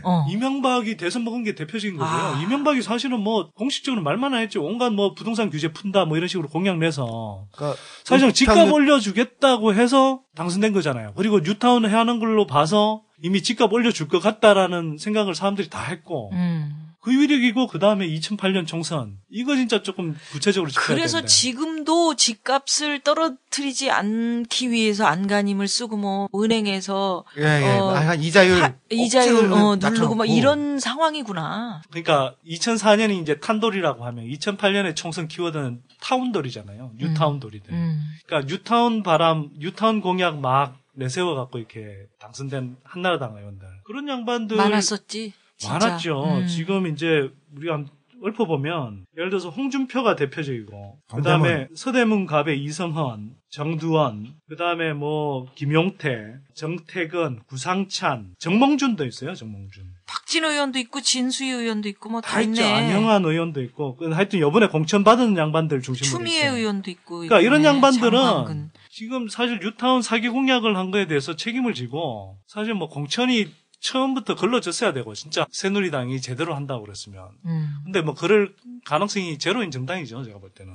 어쨌거나 지금 총선에서는 이 사람들은 반드시 책임을 물어서 떨어뜨려야 되는 사람들이고요. 공약 내세워서 당선된 그 새누리당의 의원이 23명, 뉴타운 네. 공약, 네. 서울시에서. 그리고 지금 민주당에도 민주통합당에서 있어요. 5명이네. 김희철 의원 같은 경우 요번에 이제 뭐 이정희 의원하고 경선했던 양반인데 이 양반도 그 간악 신림 뉴타운 한다고 그러면서 그거 내세워 갖고 뭐 굉장히 많이 써먹었거든요. 근데 이게 이제 오세훈 시장한테 뉴타운 개발 약속 받았다 이렇게 해갖고 정몽준 전 대표 포함해서 6명이 뉴타운 헛공약 혐의로 네. 고발됐었는데 18대 총선 선거운동이 한창이던 2008년 3월 27일 서울 동작을 한나라당 정몽준 후보의 유세 발언입니다.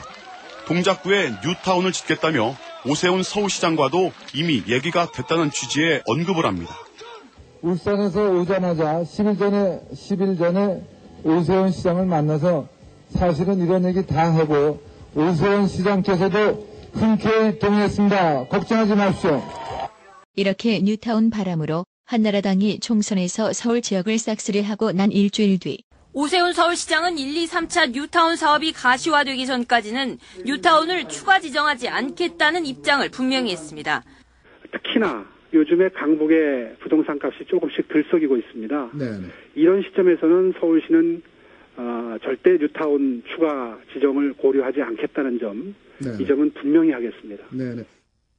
이 같은 오 시장의 발언이 나오자 총선 기간 본물처럼 뉴타운 사업을 공약으로 내놓은 당선자들에게 시선이 쏠리고 있습니다. 선관위 총선 공약집에 따르면 한나라당 서울 당선자 중 19명이 뉴타운 공약을 내걸었습니다. 이렇게 되자 뉴타운 공약에 대한 갖가지 변명들이 나오는데 먼저 서울 동대문 갑 장광근 당선자.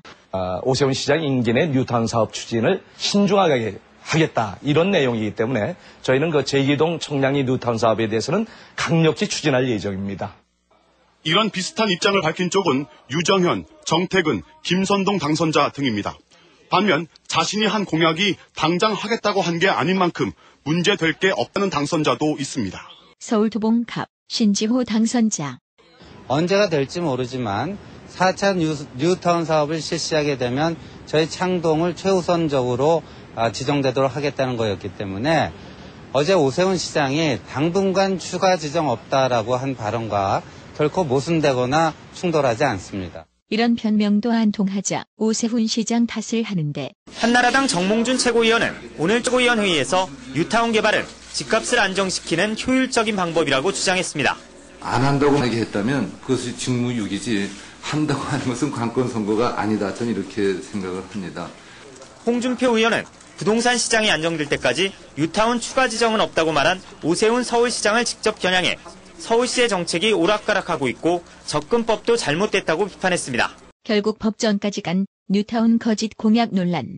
뉴타운 조성과 관련해 허위 사실을 유포한 혐의로 기소된 정몽준 한나라당 의원에게 유죄가 선고됐지만 의원직은 유지할 수 있게 됐습니다. 서울중앙지방법원은 자신의 지역구에 뉴타운을 조성하겠다며 오세훈 시장과 동의한 것처럼 허위 사실을 유포한 혐의로 기소된 정몽준 의원에게 벌금 80만 원을 선고했습니다. 당시 정몽준하고 붙었던 정동영 의원도 그때 뉴타운 하겠다고 내걸었었어요. 그러니까 2008년도에는 뉴타운이 아니다라고 얘기한 정치인은 거의 없다고 봐야죠. 그런데 이제 새누리당이 확실히 심하게 이야기했고요. 그다음에 이제 팔아먹은 게 오세훈을 팔아먹었잖아요. 그러니까 내가 그 얘기 물어보고 싶은데 예. 총선 끝나고 이제 총선 날 직전에 우리 각하께서 은평 뉴타운 방문했었어. 그거 선거 개입 아닌지 이제 요구하고 100% 선거 개입이죠. 네. 뭐. 총선 끝나고 네. 정몽준 의원이 뉴타운 추가 지정 약속을 했다. 그 네. 오세훈 서울시장은 아니다. 이렇게 예. 해갖고 이제 진실 공방 같은 게 벌어졌었는데 예. 선티리가 그때 서울시에 있었지 않았나? 이제는 말할 수 있다. 좀 얘기 그렇게까지 뭐 중요한 걸 중요한 알지 갈지 위치는 못했을 아니었었어? 제가 사실 핵심적인 역할을 했죠. 뻥치면 죽는다니. 제가요, 원래 그 서울시 주택 정책을 제대로 해보겠다고 사실은 그래. 들어갔던 사람이기 때문에 그분은 사실 제가 일정한 역할을 했는데 저는 뭐 나쁜 쪽이 아니라 좋은 쪽으로 하여튼 역할을 했죠. 근데 실제 무슨 일이 있었던 건지. 한숨 쉬지 말고. 이제는 말해야 되나? 당시. 이제는 말할 수 있다. 아씨. 죽겠네. 선대인. 서울시. 아니, 사실은 제가 2007년?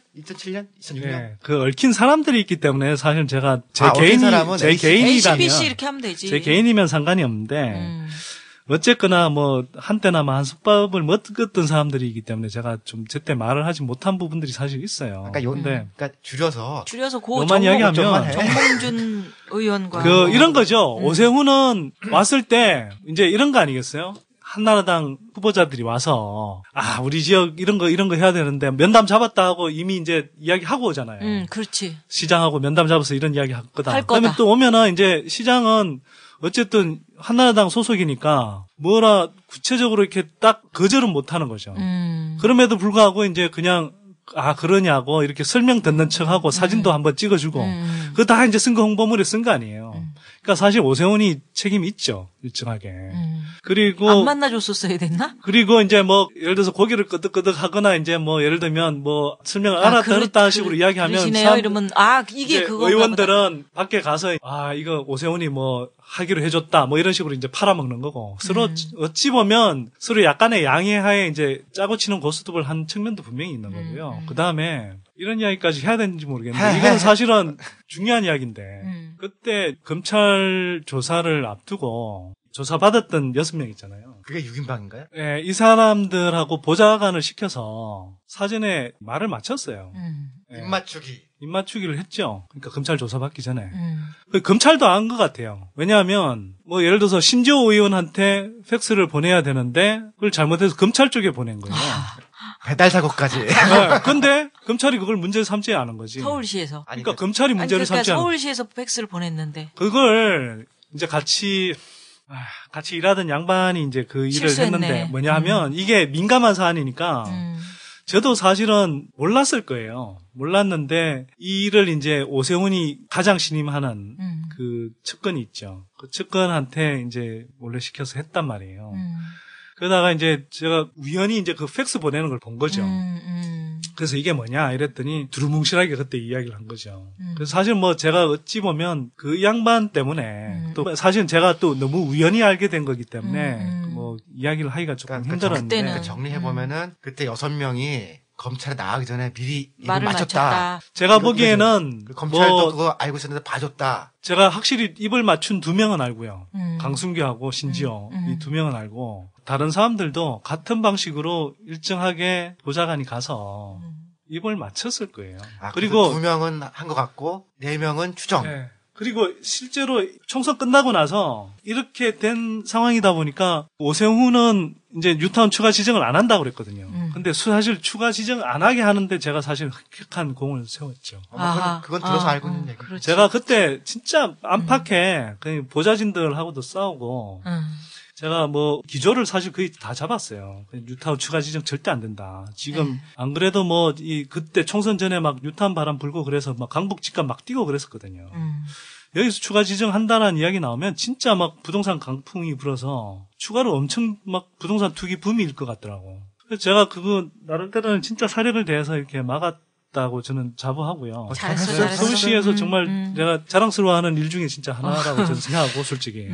근데 어쨌든 추가 지정을 안 하니까 이제 한나라당 흑공약 내세웠던 양반들 입장에서 보면 유권자들이 막 질타를 할 거 아니에요. 언론도 이제 질타하고 니네들 사기 공약 내세운 거 아니냐. 이렇게 되니까 이제 또 이 사람들은 오세훈을 막 압박하는 식으로 되어버린 거죠. 그랬었지. 예를 들어서 홍준표 같은 경우는 아예 대놓고 집값 안 올려진다면 왜 뉴타운 왜 하냐 이런 식의까지 아주 막말을 일삼고. 정몽준 같은 경우도 막 이제 오세훈을 공격했단 말이에요. 그러니까 오세훈이 그때 나중에 하는 이야기가 딱 그러더라고. 그런 신문 기사들 딱 보면서 내가 말을 삐끗하면 어떻게 될 줄 알고 이렇게 나를 함부로 하냐. 들이받냐고. 그런 식으로 이야기하고. 그런 말 한 적 없다고 내가 한 방이면 날릴 수 있는데. 사실은 진짜 오세훈이 어떻게 하느냐에 따라서 달라질 수 있었던 거거든요. 자, 그러면 이제 우리가 좀 넘어가서 박원순 시장의 뉴타운 얘기를 좀 누난 지금 해보고 싶은데 박원순 시장이 당선됐을 때 가장 큰 문제가 2가지야. 하나는 이명박, 오세훈 2 시장이 만들어 놓은 엄청난 빚더미, 뉴타운. 이렇게 2가지. 지금 어떻게 돼가고 있는지 이거부터 살펴봐. 일단 먼저 박원순 시장으로서는 뉴타운에서 벗어나야 할 텐데 지금 어떤 방법을 쓰고 있는 건지, 잘 가고 있는 건지. 박원순 서울시장은 뉴타운 주민 대표들과 만났습니다. 이번 달에만 3번째 만남입니다. 지난번과 달리 뉴타운에 찬성하는 주민 대표들이 참석했습니다. 뉴타운과 재개발이라고 하는 이것이 지금 서울시의 가장 큰 현안이고 화두입니다. 누구의 잘못을 탓할 것도 없이 서울 시민들이 가장 고통스러워하고 대책 발표가 임박해지면서 주민들의 의견 대립 역시 더욱 격해지고 있습니다. 회의가 열리는 동안 시청 앞에선 뉴타운을 반대하는 주민들의 시위가 이어졌습니다. 이종기 부가현 충중로 뉴타운 연합회장. 이 재개발 사업은 절대 이건 주민들을 죽이는 사업이지 이거는 살리는 건 아니다. 이건 일종의 하나의 사기죠. 결국 뉴타운을 원점에서 전면 재검토하기로 결정한 박원순 서울시장. 정말 할 수만 있다면 모든 것을 원점으로 되돌리고 싶습니다. 뉴타운 재개발로 인해 고통받는 시민 여러분께 시정의 책임자로서 진심으로 깊은 사과의 말씀을 드립니다. 먼저 사업 첫 단계인 조합 설립 추진위원회도 만들지 못한 곳은 당장 올해 안에 뉴타운 사업을 아예 취소하는 방안을 적극 검토하고 있습니다. 더 나아가 뉴타운을 포함해 재개발 재건축 구역 600여 곳은 굳이 전면 철거 방식으로 개발하지 않아도 된다며 주민들 뜻을 물어 사업을 계속할지 말지 검토할 방침입니다. 전체 1,300여 곳의 절반에 이르는 수준입니다. 그리고 뒤이어 나온 박원순식 대안. 서울시가 최근 뉴타운 사업을 사실상 덮기로 했죠. 대안으로 마을 공동체를 내놨습니다. 서울시는 고층 아파트를 짓는 기존의 뉴타운 방식 대신 낡은 주택을 보수하는 방식을 도입하기로 했습니다. 주택 보수 예산은 융자해 주고 시 예산을 들여 좁은 도로를 확장하는 등 주민이 함께 참여하는 마을 공동체로 개발하기로 했습니다. 22곳의 마을 공동체 사업에 배정된 예산은 총 550억 원입니다. 진희선 서울시 주거재생정책관. 뉴타운 사업은 전면 철거 방식이기 때문에 사회적 비용이나 경제적 비용이 상당히 많이 듭니다. 그에 비해서 마을 만들기 사업은 기반시설은 공공이 지원을 하고 주택 개량 사업은 공공 융자 지원을 해서 저렴한 그런 사업이 되겠습니다. 서울시는 앞으로 추가로 뉴타운이 해제되는 지역마다 이런 마을 공동체 사업을 추진하겠다는 방침입니다. 속도 조절을 지금 하고 있는 중이라고 알고 있고요. 그러니까 사람들이 막 뭐라고 하긴 했는데 이를테면은 박원순 시장께서 선거 과정에서 공약이 많지가 않았어요. 그러니까 뭘 어떻게 하겠다 이런 의사를 결정하는 방식에 관한 거가 많았지 공약이 많지는 않아서 뉴타운에 대한 공약이 사실 없었거든요. 없어서 지금 이제 속도 조절하는 중인데 부동산 시장도 지금 출구 전략이 필요한 거예요. 어떻게 이제 되지도 않은 뉴타운들을 적절하게 뺄 거냐. 그다음에 서울시에서도 이제 지정됐던 것들인데 분명히 이제 하게 되면은 사업이 망할 게 뻔한 것들을 정리하는 단계로 가야 되는데 문제는 이제 정리하기 위해서는 이미 들어간 돈들이 있잖아요. 그러니까. 그래서 거기에 대해서 서울시의 돈으로만은 어려운 것 같고 중앙정부에서 일정 부분은 좀 지원을 하면서 서로 좀 이렇게 안정적으로 출구할 수 있는 방법을 찾아보자가 지금 이제 서울시에서 갖고 있는 기본 방향으로 알고 있습니다. 그렇구나. 박 시장이 진짜 힘드실 것 같네. 얽혀 있는 게 많아서. 지금 뉴타운 사업들이 이제 대부분 정체가 됐고 지금 그러니까 구역 지정은 했는데 한 80% 이상, 거의 90% 정도가 지금 사업 진척이 거의 안 되고 있거든요. 그 다음에 이제 소송도 뭐 한 200군데 넘게 지금 이제 소송이 막 조합이나 주민들 간에 이렇게 진행이 되고 있고. 그러니까 이제 굉장히 골치 아픈 문제죠. 그래서 연말에 이제 국회에서 법도 제정하고 그 근거로 해서 이제 지금 출구 전략을 마련하고 있는데. 그러면 하나하나 좀 물어볼게. 지금까지 사업 추진하느라 들인 돈이 얼만데 지금 와서 접으면 공중분해되는 거 아니냐. 이거 어떻게 생각해? 그건 이제 매몰 비용 이론이라고 하는데요. 그러니까 뭐 우리 사는 거랑 똑같아요. 내가 나쁜 짓을 해서 얼마를 썼잖아요. 근데 그 다음부터 들어갈 손해가 더 많다고 하면은 그게 이제 매몰 비용이라는 걸 포기하면서라도 세우는 게 낫냐, 아니면 계속 해야 되느냐 그 문제죠. 그러니까 뉴타운 이미 돈은 들어갔는데 추진하면은 더 크게 망할 것 같다. 그럴 때는 이미 들어간 비용은 싱크 코스트라고 하는 매몰 비용 처리를 해서 손비 처리하고 손절매하고 나가는 게 맞을 수 있겠죠. 제가 좀 잘난 척해야 되는데 싱크 코스트고요. 싱크 코스트가 아니고 형님이 지금 싱크대가 아니야. 지 혼자 웃겨보려고 저렇게 애를 쓰네. 아니 그게 아니라 내가 영어 좀 한다고 잘난 척 하려고 그랬더니 안 받쳐주네. 아 참. 아니 재밌었으면 나 막 웃어주려고 그러니까 재미가 없는 그러는데. 걸 어떻게 웃어주냐. 거기서 싱크대로 왜 발전하는 말이야. 얘기해. 또 술렁한 재미가 있죠 뭐. 그래서 사람들 잔다 이제. 나 근데 배고파 지금.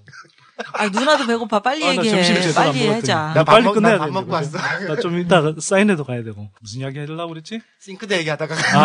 그러니까 추진위 단계에서 이제 예를 들어서 조합 차원에서 쓴 비용들이 있을 거 아니에요. 조합 운영도 있고, 그다음에 여론 묻는다고 하면서 이렇게 뭐 여러 가지 이제 여론조사 비용도 들어가고, 그 시공사 선정하고 뭐 이런 과정에서 이렇게 돈들이 들어가잖아요. 그런 게 이제 이미 매몰돼 있다. 그러니까 들어간 돈이라는 거죠. 그걸 이제 보상해줘야 되는 것 아니냐, 뭐 이런 식으로 이야기를 했는데, 법적으로는 추진위 단계까지는 지금 보상해주자 이렇게 돼 있는 거고요. 근데 저는 사실은 매몰 비용 같은 경우, 물론 이제 행정기관 또는 이 정치권의 그런 막 표 따먹기 욕심, 이런 것 때문에 추진된 측면이 있지만, 또 한편으로는 어쨌든거나 주민들이 자기네들 뭐 사업에서 돈 벌면은 그 돈은 다 자기네들이 그냥 먹으려고 그랬잖아요. 그러면 자기 책임하에 한 건데, 그 매몰 비용 들어간 걸 뭐 공공이 보상까지 해줘야 되느냐. 저는 그런 이제 생각을 한 거죠. 그런데 그런 측면보다는 저는 매몰 비용은 아니지만 적어도 지금 뉴타운 사업이 추진되다가 이렇게 중간중간에 사업이 중단되고 이러면 그게 막 빈공투로 남아있고 이런 것 자체가 또 공동체에서 문제잖아요. 그렇지. 그래서 이제 그게 아니라 좀 출구 전략, 그리고 새로운 어떤 사업의 대안을 만드는 그런 전환 비용으로서 이제 공공정책 그 목표에 맞게 이렇게 지원해 줄 수는 있겠다. 그래서 저는 가능하면 이제 매몰 비용으로는 안 부르자 이렇게 이야기를 하는 거고, 대신에 이제 그거 아까 이야기했지만 서울시 차원에서만 부담하기 힘들기 때문에 그러니까. 중앙정부가 일정하게 이제 해준다 그런 의미라면 일정하게 이제 지원해 주는 건 중앙정부하고 좀 분담을 해야 되지 않느냐. 중앙정부랑 분담을 하려면은 서울시장한테 지금 뭐 좀 협조적이지 않잖아. 아니, 현재는. 그리고 국민적인 토론이 사실 필요한 거예요. 그렇네. 그러니까, 일단 다음 얘기 넘어가기 전에 요거는 하나 짚어봐야 될 것 같아요. 그러니까 한국의 뉴타운이 왜 문제가 됐느냐.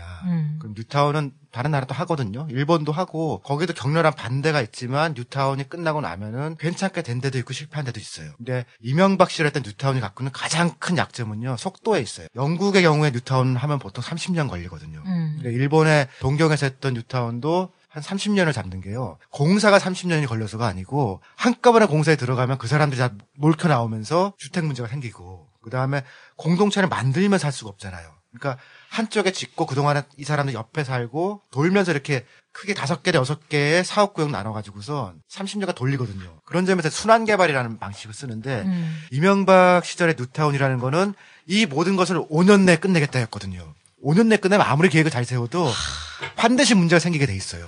그러니까 지금 뭐 4대강도 그 안에 끝내겠다. 뭐 다 그렇게 된 거 아니야. 모든 공사. 근데 공사를 그렇게 빨리빨리. 그러니까 이게 독재 개발 국가식의 그런 사업 추진을 한 거죠. 아까도 제가 말씀드렸지만. 뉴타운이든 재개발이든, 그러니까 박원순식이든 혹은 또 다른 시민의 방식이든 대안을 찾는 것에 대해서 저는 동의를 하는데, 그것은 지금부터 20년, 30년간에 걸쳐서 길게 하면서 부작용을 줄이고 어떻게 하면 더 문화적이고 생태적인 거에 대한 고민을 해야 된다라는 거예요. 안 그러고 5년 내에 또 끝내서 금방 지금 사업자들처럼 얘기하잖아요. 그러면은 은평 뉴타운의 문제점이나 다른 뉴타운의 문제점들이 또 생겨요. 또 중요한 게 시간이 걸리는 게 뭐냐면 주민들의 충분한 합의를 이끌어내서 해야 되는 거거든요. 그러니까 뉴타운을 추진하면서 사실은 뭐 조합 동의를 얻는다 그러지만 그냥 다 집값 오른다 해서, 특히 건설사들 들어가서 이거 하면은 당신네들 뭐 돈도 얼마 안 들고 나중에 삐까번쩍한 새 집 얻는데 돈 얼마 번다 이런 식으로 막 선동을 하는 거거든요. 그러니까 사람들이 뭐 앞으로 부동산 시장이 어떻게 될지 모르고 다 도장 찍고 했단 말이에요. 조합에서 사실 도장을 위조하기도 하고 그런 식으로 사실은 굉장히 비문제적인 방식으로 한 거죠. 그런데 이게 이제 이러다 보니까 사실은 사업성이 조금만 나빠지거나 지금 부동산 시장 침체가 오면 완전히 지금처럼 이렇게 막 조합원들 간에 갈등이 일어나 뭐 이런 거란 말이에요. 근데 일본에서 예를 들어서 모리타워라고 아주 도심 재생 사업의 대표적인 그런 사업처럼 돼 있는 게 있어요. 이 사업 같은 경우도 한 20년 가까이 걸려서 진행이 됐어요. 그만큼 이 사업을 추진하는 과정에서 이 사업 시행자가 땅을 갖고 있는 사람 한 사람을 다 일일이 만나서 설득하고 이런 식으로 개발을 하면은 훨씬 더 이 지역의 부가가치도 올릴 수 있으면서 여러모로 이렇게 좋은 공간들을 만들어낼 수 있다.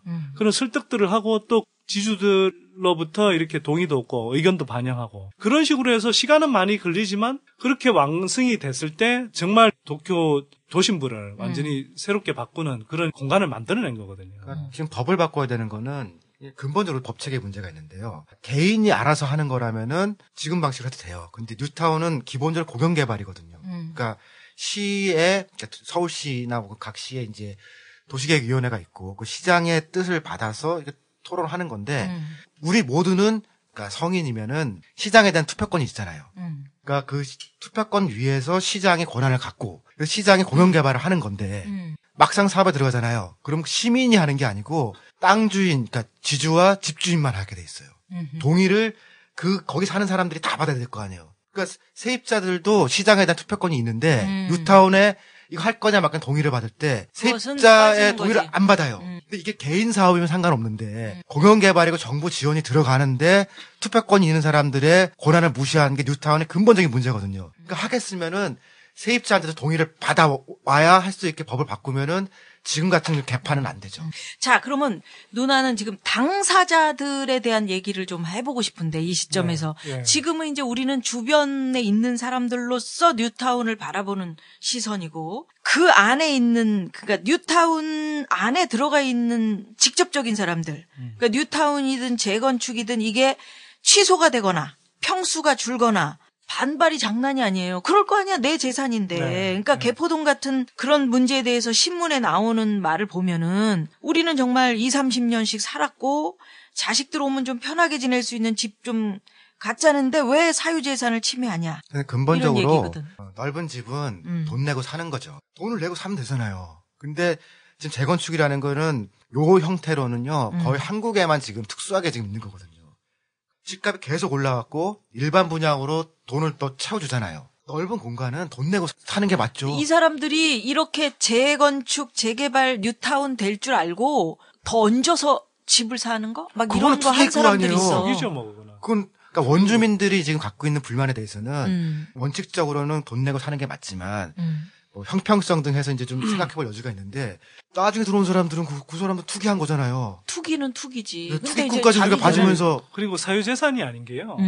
예를 들어서 자기가 이제 그 갖고 있는 집 그다음에 땅 이런 거는 뭐 원래 갖고 있던 건 자기 사유재산이지만 이걸 쉽게 말해서 재개발을 한다고 할 때는 그만큼 공공재가 들어가는 거예요. 용적률이 예를 들어 용적률이라는 게 우리 보이지는 않지만 높이를 사실은 일정한 구역에 한해서는 요 정도밖에 안 된다라고 하는데 그걸 재개발, 재건축을 해주기 위해서 예를 들어서 100%인 걸 200% 막 이렇게 뻥튀기를 해주잖아요. 그게 이제 종상향 뭐 이런. 네, 그렇게 해서 사업성을 맞춰주는 거거든요. 사업성을 맞춰준다는 건 뭐냐면 아파트 많이 넓은 평수 많이 짓게 해서 분양할 수 있도록 분양 차익이 생길 수 있도록 해준다는 거거든요.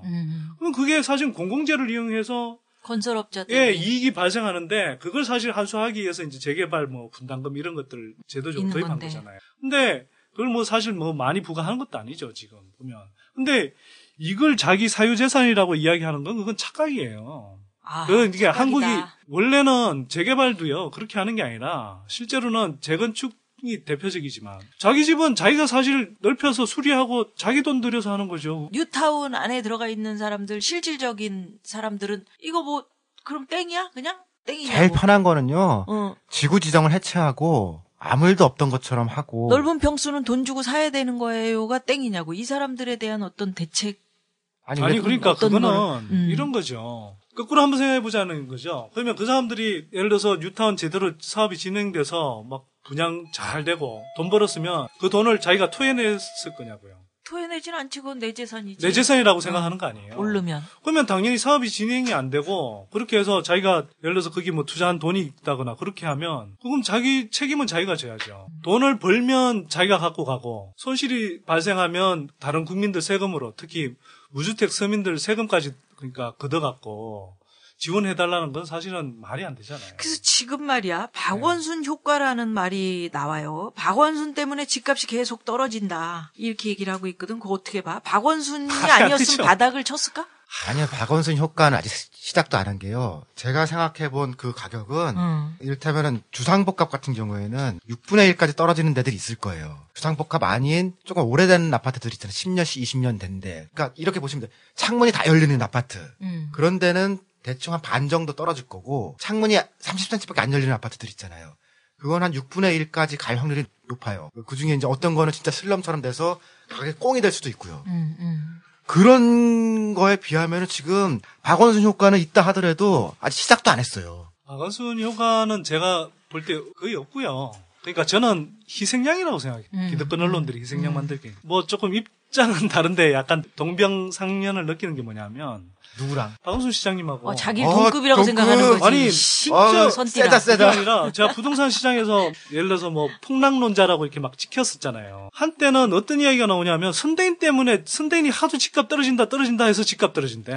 나 진짜 말이 안 되잖아요, 이게. 아니, 그렇게 힘이 셌으면 선대인 여기 와서 지금 이거 하고 있겠어요. 그러니까. 아니, 이명박 정부 들어와서 엄청난 돈 풀고 그다음에 국토해양부 장관, 기획재정부 장관 맨날 집값 올리려고 온갖 규제 다 풀어갖고 했는데 내 말 한마디가 그렇게 힘이 세냐고. 그러니까 그런 식으로 힘 세다. 그런 식으로 희생양을 만든다고요. 물론 제가 이제 부동산 시장에 대해서 사람들한테 순동적인 정보를 걸러내고 제대로 냉철하게 바라보도록 한 혁혁한 공로는 인정이 되죠. 그럼에도 불구하고 쟤 때문에 떨어지냐고요. 들어서 방송 못 해먹겠네 이거. 아니 뭐 그러면 그러니까. 아유, 해봐. 아니 잘난 건 좋은데 졸렵게 하지 좀 마라. 그래서 나 깔때기 되는 거 좋아하는 사람들 많던데. 그런데 그때 이제 나온 이야기가 그거예요. 제가 이제 설명드렸잖아요. 가계부채편에서 아마 자세히 좀 설명드렸던 것 같은데 지금 집값이 떨어질 수밖에 없는 상황이 돼 있거든요. 저는 그걸 그냥 미리 경고한 것뿐이죠. 또는 전망하거나. 근데 그걸 가지고 이제 마치 저 때문에 떨어졌다 이런 식으로 이야기하는 건데 박원순 시장님도 지금 똑같은 경우란 말이에요. 지금 이명박 정부 들어와서 32개월 동안 총 한 40몇 개월 동안 32개월 동안 강남 재건축이 떨어졌어요. 근데 박원순 시장 취임한 지 막 한 2달 정도 되자마자 박원순 효과니 박원순 뭐 리스크니 이런 식으로 해가면서 그래. 박원순 때문에 집값 떨어진다고 막 생 난리 치는 거거든. 지금도 얼마 안 됐어 사실은 시장된 지. 그러니까 이 자식들이 뭐냐면 이게 진짜 나는 이런 진짜 사기꾼 언론이라고 생각하는데 이 자식들은 진짜 나쁜 게 지네들이 계속 집값 오른다고 하면서 해서 사람들 막 하우스푸어 잔뜩 만들어놨단 말이에요. 근데 이제 와서는 도저히 집값이 오를 기미가 안 보이거든. 그러니까 자기네들 책임 면피는 해야 되겠고 그러면서 건설업계 입장 대변해서 자꾸 서울시 보고 막 그 사업성 늘려주라 이런 식으로 이렇게 압박은 해야 되겠고 그걸 그러면서 박원순 때문에 집값 떨어진다라고 막 지금 희생양을 만들고 있어요. 그게 과학적으로 정말로 박원순 효과면요. 그 양반 바로 대통령 될 거예요. 그러니까 박원순 효과를 우리말로 다시 바꾸면요. 주택 가격 안정화라는 거거든요. 한 사람이 주택 가격 안정화를 저렇게 이룰 수 있으면은 그 사람 대통령 되면은 전국 주택 가격 안정화. 요 말은 해야 되는데 박원순 시장 들어서고 나서 우리가 그때 뭐 5회인가에 4회인가에 이야기했지만 그 12.7 대책도 그때 국토해양부에서 내놨단 말이에요. 그 뭐지? 강남 상구에 왜 뭡니까? 투기 가열지구 해제하고 이런 거. 그다음에 뭐 세금 맞아, 관련된 것들. 온갖 부양책을 다 내놨는데, 그리고 서울시가 지금은 이제 좀 그때 박 시장님이 경각심을 그때 계기로 이제 더 가진 것 같긴 한데, 가락시향 종상향이 이제 어쨌든 결정이 됐잖아요, 그때. 그러면 그건 다 집값이 오르는 소재란 말이에요. 그런데도 그때 강남 집값이 떨어졌단 말이에요. 그래, 내가 지금 물어보고 근데 싶은 무슨 게 박원순 효과냐고. 그 기존에 있는 그 언론들이 목소리 올라가네. 그러니까 손띠라 들어봐. 기존에 있는 언론들이 서울시의 사업성을 늘려달라고 얘기하는 것이 그 가락시형 거기 종상향 문제. 거기도 가락시형뿐만 아니라 모든 재건축이 그렇죠. 지금은 개포가 공정률을 좀 높여달라는 거고요. 그러니까. 근데 이런 고민은 있어요. 그러니까 결국은 그 사람들도 다 시민이기 때문에 기본적으로 투기꾼일 수도 있지만 보통 지금 거의 대부분의 단지가 주인들은 지금 20%가 살고 80%가 세입자예요. 세입자. 그러니까 진짜로 진지하게 보면은 사업을 성공시키는 것도 한 가지 질문이지만 이 세입자 80%의 삶을 어떻게 지켜줄 건가. 그렇네. 이거에 대한 고민은 지금 하나도 없는 거거든. 그러니까 보수신문 얘기가. 그럼 자기는 20%만 가지고선 정치도 하고 힘을 쓰겠다라는 거고 나머지 80%의 세입자는 사업이 결정되면서 이 사람은 나가야 되는 거잖아요. 그러니까 속도와 함께 어떤 식의 그런 그러니까 재건축 모델을 찾을 거냐. 우리한테 지금 그게 같이 중요한 건데 집값은 공간의 수많은 요소 중에 하나일 뿐이고요. 80% 세입자들은 사실 결정되는 순간 나가야 되는 거니까 이 사람들 어디서 잘 거냐 이런 것도 사실은 다 고민해야 되는 거거든요. 그러니까 기득권 언론에서 이야기하는 걸 잘 한번 보세요. 이게 누구를 대변하고 있나. 거기 뉴타운 재개발 지역에 사는 사람들의 80%는 세입자들이고 서민들이란 말이에요. 그 사람들 목소리는 거의 대변이 안 돼요. 이 사람들은 집 가진 사람들, 그중에 또 상당수는 무리하게 빚내갖고 투자를 했거나 투기를 했거나 하는 사람들이거든요. 또 건설업체들은 이렇게 해서 사업 추진이 돼서 자기네 시공 물량을 가져야 되기 때문에 건설업자들 입장에서 이야기하는 거란 말이에요. 아니 80% 다수의 목소리는 완전히 묻혀버리고 이런 식으로 완전히 20% 또는 건설업체들을 대변해서 이렇게 지금 서울시를 압박하고 있는 거라고.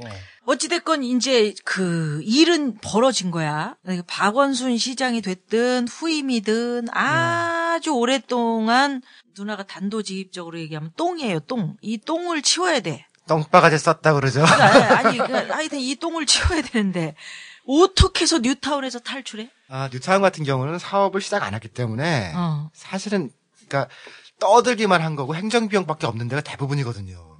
그럴 때는 주민들 스스로 지역 국회의원들이나 아니면 구청장하고 잘 상의를 해서 철회를 할 수 있으면 철회하면 되는 거고. 뉴타운 지정을? 예. 네. 그거 하기 위해서 지금 제가 서울시 주거재생자문위원회 위원이거든요. 뭐 하는 것도 많아요. 많네. 이것저것. 하여튼 뭐 그래서 조금 내부 사정을 좀 아는데 구체적으로는 주민들 뉴타운 지역에 대해서 전면적인 조사도 하고요. 그다음에 주민들 여론조사도 할 뿐만 아니라 사업성이 어떻게 되는지 이런 것 이제 조사도 하고 또 한편으로는 단순히 이제 그냥 기존 뉴타운 사업을 어떻게 하느냐뿐만 아니라 대안을 만들어줘야 되잖아요. 예를 들어서 우린 사업 그만하고 싶다라고 하더라도 그럼 이대로 그냥 멈춰버린다 그러면 사람들은 또 그럴 바에야 그냥 계속 고하지 뭐 이런 식으로 판단할 수도 있잖아요. 그러면 서울시 차원에서 이제 고민은 뭐냐면 새로운 대안을 어떻게 만들어낼 거냐 이런 이제 고민을 하고 있는데 그 대안의 하나로서 이제 예를 들어서 그냥 단독주택지들의 이제 재개발 사업 이런 것들은 좀 일정하게 대안이 나와요. 두꺼비 하우징이라고 이제 박원순 시장님 이야기하시는데 시에서 이제 조금 보조를 해줘서 공동체가 살아나도록 이제 그런 식으로 좀 해주고 있는데 문제는 이제 대규모 아파트로 추진하고 있는 데는 어떻게 할 거냐 이게 이제 좀 문제인데 여기에 대해서 개포 같은 경우가 딱 그 경우거든요. 그러니까 보통의 경우에는 저는 고쳐가면서 쓰면 된다. 리노베이션 쪽을 훨씬 더 강화시키고 그게 이제 기본 계획인데 개포같이 좀 부실 시공이에요, 아파트 자체가. 그러니까 오래된 걸 떠나가지고선 처음부터 잘못 만든 아파트니까 그냥 두고 갈 수는 없는데 저걸 지금까지는 재건축이라는 걸 사업성이라는 경제적 논리 하나만 가지고선 장사꾼들이 시장과 결탁해서 한 거거든요. 근데 이제 실제로 어떻게 하면 저거를 이제 주민들이 잘 살 수 있고 그 자체로 일종의 좀 생태적인 공동체 같이 될 수 있는 그런 대안을 찾을 거냐라는 기술적인 고민을 좀 해야 돼요. 그러니까 만약에 이게 사유재산이다 뭐 재산권이다 이런 주장에 밀려서 출구 전략이라는 걸 제대로 마련하지 못하면 이거 참 앞으로 어떤 일이 벌어질지. 그런데 지금 서울시가 자체적으로 뭐 여론조사한 결과를 보면 박원순 시장이 얼마 전에 출구 전략 포함해서 기자회견을 했고 거기에 대한 그 긍정 여론이 60%가 넘어요. 부정 여론이 한 20%, 25% 전후고. 그런 걸 보면 이미 많은 사람들이 과거처럼 뉴타운 이렇게 막 무식하게 진행해서는 안 되겠다. 또 그러니까 이렇게 경제적으로도 불가능해요. 네, 사실. 경제적으로도 이미 많은 사람들이 예전처럼 떼돈 버는 거 안 된다. 오히려 이렇게 추진했다가 잘못해서 분담금만 막 수억 원씩 때려 맞아서 오히려 있는 집도 제대로 몇 층기고 살 수 있다. 이런 이제 판단들을 하는 것 같아요. 저는 그 출구 전략 자체는 시간의 문제이지만 어느 정도 만들어질 거라고 생각하고요. 거기 사는 그 사람들은 향후 어떻게 해야 되는 거야? 세입자들 아니면 뭐 세입자들. 세입자 같은 경우는 이제 아까 80%라고 했잖아요. 사업이 정지가 된다라면은 상관은 없는데 사업을 한다고 하면은 몇 가지 문제점들이 당연히 나가야 되는 거니까. 저는 개인적으로는 지금 이제 전세 제도랑 분양 제도 얘기를 많이 하거든요. 그러니까 선분양이라는 건 문제가 있고 전세 제도도 지금 거의 이제 지금까지는 대부분 전세가 월세가 적었거든요. 근데 이제 얼마 전부터 월세가 전세를 추월했어요. 저는 기본적으로 유럽처럼 월세에 대한 보조가 소득에 따라서 들어가야 되는 게 맞다라고 생각을 하고요. 근데 이제 만약에 불가피하게 재건축이 추진됐다. 그럼 거기 사는 세입자들한테 우선적으로 이제 월세 보조 같은 것들이 좀 투입이 돼서 진짜 충격들을 좀 완화시킬 필요가 있다라는 생각을 좀 해요. 그리고 뭐 늘 하는 이야기지만 우리가 공공임대주택 비율이 OECD 국가 가운데 가장 낮거든요. 그래서 이게 우리가 지금 한 5% 채 안 되는데 최소한 10%, 15% 정도까지 가도록. 근데 LH공사나 SH공사 같은 거에 지금 문제는요. 제가 그 전에도 한번 말씀드렸지만 역할 전환을 해야 되거든요. 지금까지는 우리가 개발연대 때 워낙 이제 주택 공급 자체가 부족할 때 70년대, 80년대 특히 막 수도권으로 사람들이 확 몰릴 때 그때는 이제 뭐 민간 건설업체도 상대적으로 좀 약했고 또 워낙 이제 수요도 많고 그러니까 그 공기업 형태로 이제 분양주택을 막 그때 지었잖아요. 근데 이제는 분양주택은 민간 건설업체들도 충분히 짓지를 못해서 막 다 지금 도산하는 판이잖아요. 그러면 그건 분양 물량은 민간 업체들한테 장사하라고 하고 대신에 이제 시장 원리에 맞게 분양가 거품 빼나가도록 해야 되겠죠. 대신에 이제 LH공사나 SH공사 같은 데는 이제는 1인 가구도 계속 늘어나잖아요. 고령화되면서 1인 가구 계속 늘어나거든요.